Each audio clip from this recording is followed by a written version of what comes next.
apologize for my delay. Try to avoid yawning altogether when you are in company, for it is a clear sign of weariness with those about you. And I have already noticed a number of you failing to follow this directive, so I hope you're not finding me weary. To George Washington, Esquire, we, reposing special trust and confidence in your patriotism, conduct, and fidelity, do by these presents constitute and appoint you to be General and Commander-in-Chief. This was sent from Mount Vernon and assembled by my wife, who tends to think she knows exactly what I need to get through each day, and also tends to be correct. You're hereby vested with full power. So that was a clip from A General's Prayer. It's a new 70-minute solo journey into the mind of General George Washington at his breaking point. It stars James Denton, who you may remember from his role as Mike Delfino on Desperate Housewives, and it's now playing at the Museum of the Bible's World Stage Theater, just in time for the America 250 celebrations. And tonight, James joins us live to talk all about the show and much more. James, thanks so much for being here. Hey guys, well thanks for having me. I really appreciate it. Wouldn't you love to know what George Washington, with his aversion to international entanglements, would say about the MOA? Oh God, absolutely. I mean, it was really interesting too. Like when you're playing a role like this, and it kind of goes to my first question. When you think about playing someone that you can't really hear, that you can't record, there's no recordings of George Washington, right? You can't go back with some characters. You can listen to their speeches, you can hear their cadence, you can know what they thought. A lot of with George Washington is written down. As an actor, how do you prepare for a role like that, where you're not able to have that much context? You have to rely mostly on history and a lot of retelling. It's a great question. You know, David Morse, his portrayal in the John Adams series on HBO is probably the definitive. And we know a little bit about Washington's voice and that it was described by many people. Oh, wow. And he was, of course, in a few words. So when I got this job, I thought, boy, it'd be great if it was Ben Franklin or John Adams or somebody more colorful, because Washington was not a very colorful character. But this play is really fascinating because we get him at his lowest point. He's really at the end of his rope at Valley Forge and the end of 1777, and we get to experience sort of his vulnerabilities and his insecurities, wondering if he is even fit to command this army, and that's what was really interesting to me about it. So what surprised you the most as you started sort of doing the research about not only the general, but this, you know, a man that all of America has kind of looked up and grown up deifying in a certain way? Yeah. It's funny, you know, I'm a real history buff, which is, I think, the reason they called me. The writer wrote on Good Witch, a series I was on for 7 years on the Hallmark Channel. So Dean Batali, very good writer. So when he called me, he knew I was a history nut and was already pretty well informed, I guess, about Washington. You know, we can never know enough.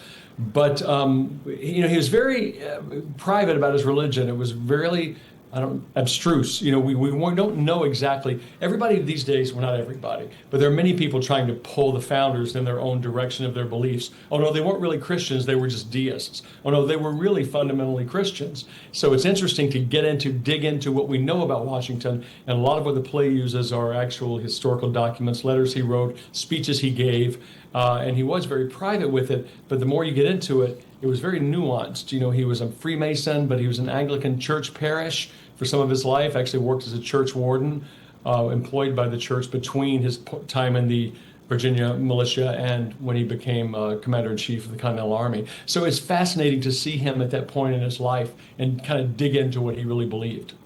And in that moment, of course, like 1776, 77, 78, as people, a lot of folks may not know this because the war is taught to us, hey, we won and we got our independence. But at the beginning, it was a really tough fight. It was a very tough war for a lot of years. How did faith play a role for General George Washington, his leadership style, and how he worked with the soldiers, other military leaders to get this young country with the Declaration of Independence, to get them from that to freedom and their own country?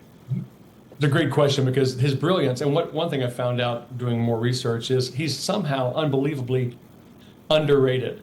You know, he was no Ulysses Grant. He wasn't a great battlefield general, as everyone knows. Wow. Many losses over and over and over, especially in this period we deal with. But he figured out all he had to do was not lose.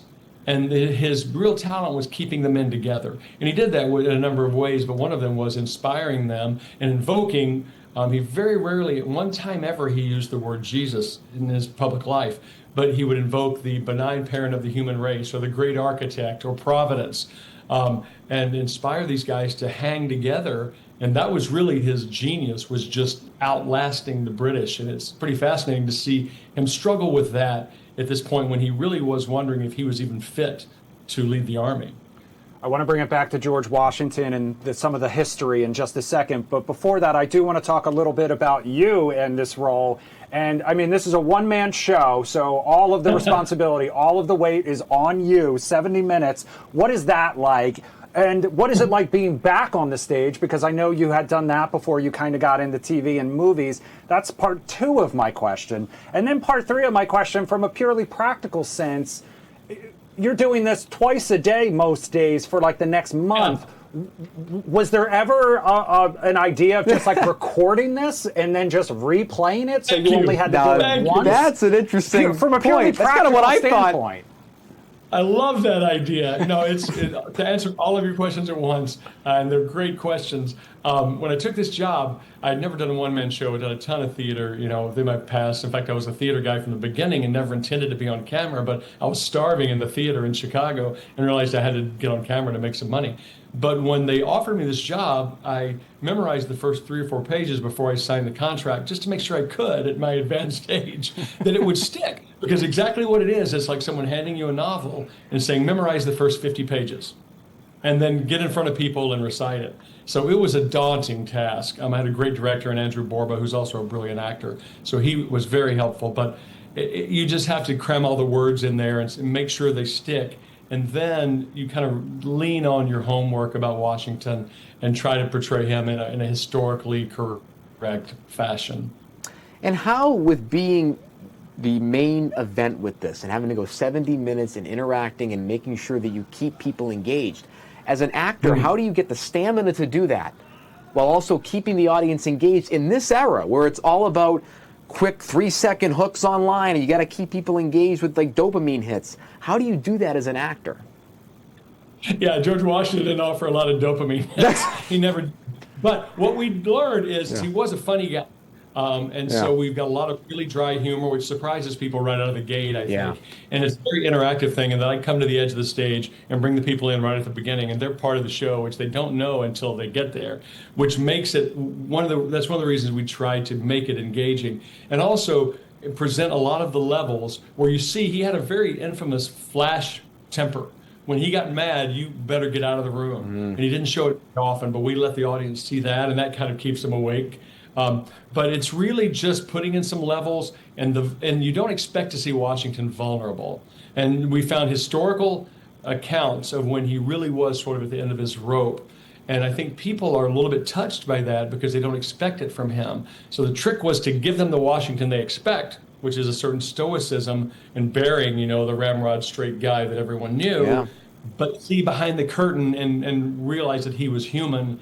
And we hope that it's pretty fascinating.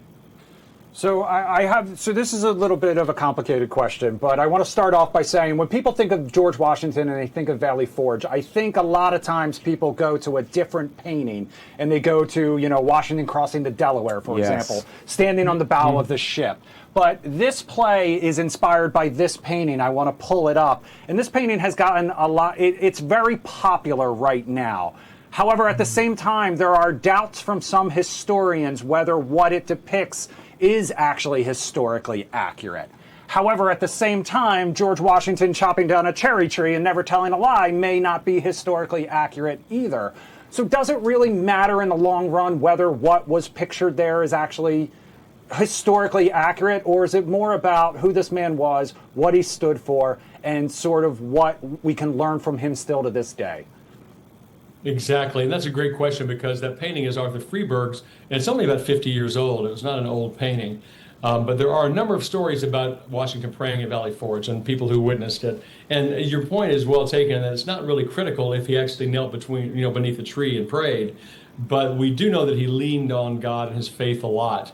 As being an Anglican, he was very private about it. And he would always refer to, as I said, the benign parent of the human race or the great architect, as the Freemasons tended to refer to God. But there were more people who did witness him praying, and so we tried to really be historically accurate we use a lot of quotes, a lot of speeches that he actually gave.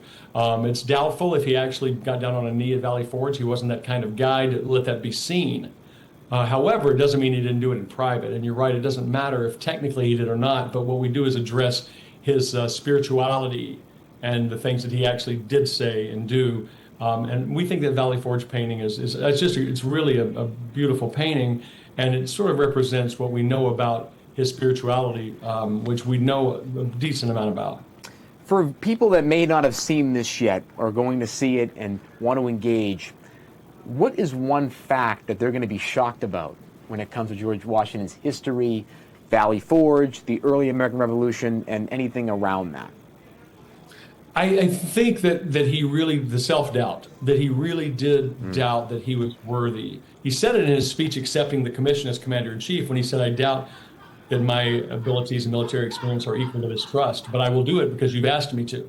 And I think him actually expressing that doubt, and he did it in public, in real life, and we recreate that as well as we can. And I think people are surprised that he had that much self-doubt and insecurity, because he really had. I mean, he was not a great battlefield general. Loss after loss: Germantown, Brandywine, White Plains, Kips Bay. Yeah. When they had 3 crossings of the Delaware, only 1 made it. So he comments on how that really can't be remembered for its glory, and he's very self-deprecating, and I don't think people expect that. Do you think, when looking at George Washington overall, do you think, like, when it comes to that vulnerability and all those type of things, why do you think he was able to become this general? Why did they trust him so much? Why did the powers that be at the time, the people that set up the Declaration, wanted him to stay around? Yeah, a lot of it was just his bearing, and it's just charisma, like so many political leaders today. Interesting. When he walked into, everyone said, every writing about him, when he walked into a room, he owned it. And some of it was his height. He was 6'2" or 6'3". Nobody else was, except for Jefferson, who was a much more quiet person. Yeah. And I think just his personal bearing and what he brought to a room, and also he was. He had a track record with the Virginia militia, and it wasn't necessarily successful on the battlefield, but a leader of men. Got it. And so they needed his name signed, especially the Constitutional Convention. They needed his imprimatur to make sure that the country bought into it. And some of it might have been smoke and mirrors. It really might have been. But he delivered by keeping that army together. And Right. a lot of it was just his personality. Just outlasting, basically. But Yes, he just had to not lose. Wow. so from a historical perspective as well, going beyond his role as general, but also as commander-in-chief, one of the things that George Washington was slightly famous for was kind of not wanting power. He was more than willing to give it back. He was more than willing to kind of lay it down when the time was done. Do you hope that when people see this play and they learn more about who George Washington is, it changes some of their perspective about some of our elected leaders today as well? That's a great question. The last quarter of the show we quote Washington extensively about his hopes for the nation and what he hoped our leaders would be. And then whether or not that matches up with the leaders we have, people will have to be their own judge of that, because we make a point not to be political. But he absolutely expresses his desire for the way we impress upon other nations, the way we treat other people from other countries, that our leaders, demonstrate behaviors worthy of emulation, putting others above themselves, walking humbly with their God. And so those things we hope people will resonate with people, and then they can apply that or not to today's leaders. What level of fear did George Washington, during this time, he's losing himself potentially, and also trying to figure out if he can keep this new union working? Was there fear of a loss and losing to the British and then having to face whatever that fate looked like? Was that part of his kind of just tortured soul, part of his personality?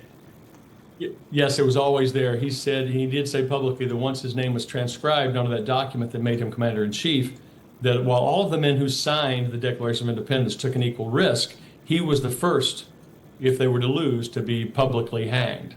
And he was very well aware of that because the British were just waiting to make an example of him. He was the sort of the prize for them to make sure that he paid. So he was always aware of that. It seems by his writings and his statements that he was, he would either win the war or be hanged for treason, and he knew it. And I think that also says a lot about his guts. So, James, now's the part of the interview where we get a little personal and I get a little nosy. So, you are here in D.C. for a month at least now. I mean, in addition to how long you spent, 2 months. God bless you. What are you doing while you're here? Where do you explore and what neighborhoods do you like? What restaurants can we give you any recommendations? Happy to. I know. I should get a plug. Yeah, it's funny because here I am here for almost 2 months. I love D.C. and being a history buff. I've already spent a lot of time at the monuments. I was at the Hirshhorn Museum today looking at some Basquiat and Banksy. Great museum. So much here to look at, and I'm not by any means an intellectual, but my favorite place, I just go to the wharf every night. Yeah. And there are 2 restaurants down there. I sit on the water, drink a margarita, and run my lines in my head because it's never ending, this job. I wake up in the morning thinking about it. I go to bed thinking about it. Because you really are out there by yourself on a tightrope, not to be dramatic. But there's no other actor to rely on. There's nobody to depend on. You have 80 minutes. My fear is that one day I will look at my watch and go, well, that was an easy show, but it was 40 minutes long. I skipped time. Right, because there's no other actor out there. Yeah, exactly. Oh, my God. It's a long way from Wisteria Lane and all of the, the on-camera stuff where you can just stop and start over. But I think at this point in my life, I'm only doing stuff I'm scared of. I did Dancing with the Stars in Paris last year. And just because I was terrified of it. So I think this is another one of those things. The challenge is great at my age, and I love Washington, and I love the subject matter. So it's a lot of fun. I think people will enjoy it. Well, you mentioned Wisteria Lane, so I do have to ask about Desperate Housewives. I mean, it's been over 20 years at this point. Listen, what's old is new again. Everybody is looking for comebacks and revivals. Is there? I know you and Terry Hatcher hooked back up on the Hallmark Channel. Is there hope for fans of the franchise out there? It's funny. The dynamics on that show were interesting because the cast was so big. And so it sounds like I talk to them a lot. Terry and I are close friends. I'm friends with a number of the cast members. Of course, if they do it again, I won't be in it because they killed me off. So I would have to be my evil twin. So I'm not as invested as some are. But it doesn't sound like Mark Cherry has any interest because he ended it when he did because he said, I want to leave the party before they chase me out. So I don't think he has any interest in going back, which I think is probably good because, my daughter's 21. All of her friends are watching it. People are binging it again. And I'm stopped on the street every day by young people in their 20s and 30s. So thank goodness it holds up. And it was just a real blessing and a lucky roll. Why do you think we're seeing Gen Z, my generation, even some millennials, revert back to these older shows that were so popular 15, 20 years ago as opposed to loving some of the newer stuff? Now, people, they love some of the new stuff, but a lot of these nostalgic hits are back. Why do you think that is? I don't know about, I'll speak just from, where I live. Yeah. For Desperate Housewives, for better or worse, it had a resurgence on TikTok, I think, and some of the other social media platforms. And I think it's because a lot of what we did, you can't do today. There are things that my daughter's friends go, are you kidding? They did that?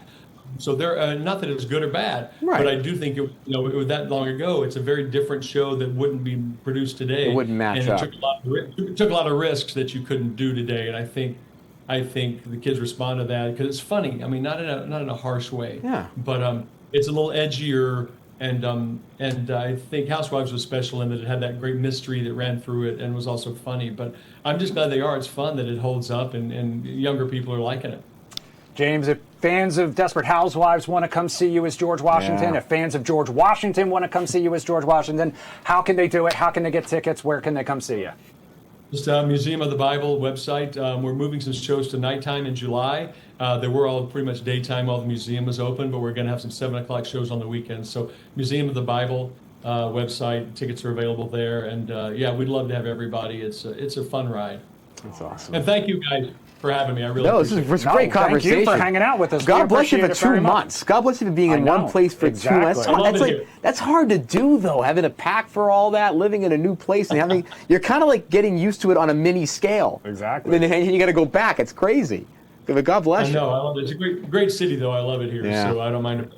Well, we love having Nice. you, and we Yes, love we having do. you here on the Live Zone Primetime. Good luck with the show. Yes, Congratulations, and congratulations. thank you so much for spending some time with us tonight. Really appreciate it, guys. All right, Tony P. That was awesome. I know, definitely worth checking out. I have actually, Yeah. I used to It's live hard for a one-man show. literal blocks from the Museum of the Bible, and I still have never been there. Really? So it's definitely on my list of things that I need. I want to go just go learn, because I think the vulnerability part, it's coming out now. All of our biggest leaders. I know. I didn't open up, and they they should have had opened a up. stage for things like this there, which is fascinating. That's All right. great. There's a Tony lot of P.